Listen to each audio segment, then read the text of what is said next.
দোকানের ভিতর ঢুকে আমাদের কপিয়ে হত্যা করার চেষ্টা করেছে। আপনারা কি চান এর এর ফল আমরা কি পাবো না? অবশ্যই। তাহলে আমাদের বিচার চাইতে হলে আমাদের থানা যাইতে হবে। থানার বিচার আমাদের যদি থানা বিচার ঠিক মতো না করে আমরা পুরো সাদাপুর দোকানপাট বন্ধ করে দিই। একটাও যেন পিছন থেকে যাবেন না। আজকে আমার মতো আর এক ভাই, কালকে আমি আর একজন এরকম কোপাকুপি খাবে, আমাদের সাদাপুর ব্যবসা কিন্তু কেউ ব্যবসা করতে পারবে না। আমরা ধৈর্য সহকারে ২-২০-৩০ মিনিট আমরা সবাই আমরা বিচারের জন্য থানায় যাই। নির্বাহী অফিসার আছে, তাদের সাথে আমরা কথাবার্তা বলি। তারা যদি সুষ্ঠু বিচার করে ইনশাল্লাহ আমরা মেনে নেবো। আর যদি বিচার না হয় সাদাতপুরবাসীর সমস্ত দোকানপাট বন্ধ করে আমরা সবাই রাজি তো?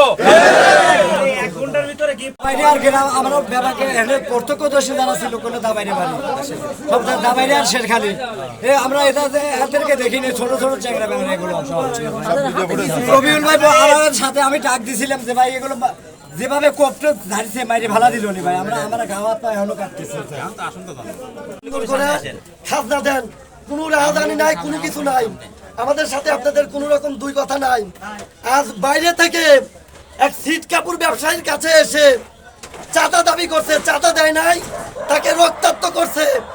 আমরা যারা হাটে ছিলাম, আমার মেজো ভাই রবিউল ঠেকাতে যায়, দেখেন তার হাতে কাগজপাতি ছিল, এই দেখেন রক্ত পড়েছে। কোপটা তার গায়েও লাগতে পারতো, ঠিক কিনা? আজ যে ব্যবসায়ীর উপর আজ যে কোপাইছে টাকার জন্য, কাল আপনাদের উপরও কোপাইতে পারে, ঠিক কিনা?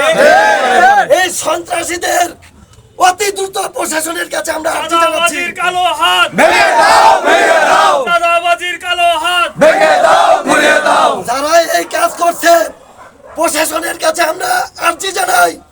সিসি ফুটেজ দেখে 1 ঘন্টার মধ্যে তাদের ব্যবসায়ীদের প্রতি হামলা কেন মানি না, মানবো না।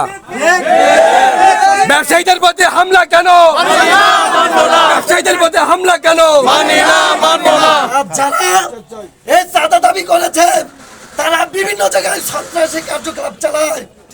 প্রশাসন যদি অনতি বিলম্বে তাদের গ্রেপ্তার না করে আমরা এই ব্যবসায়িক ভাইদের সাথে নিয়ে রাজপথ অবরোধ করব।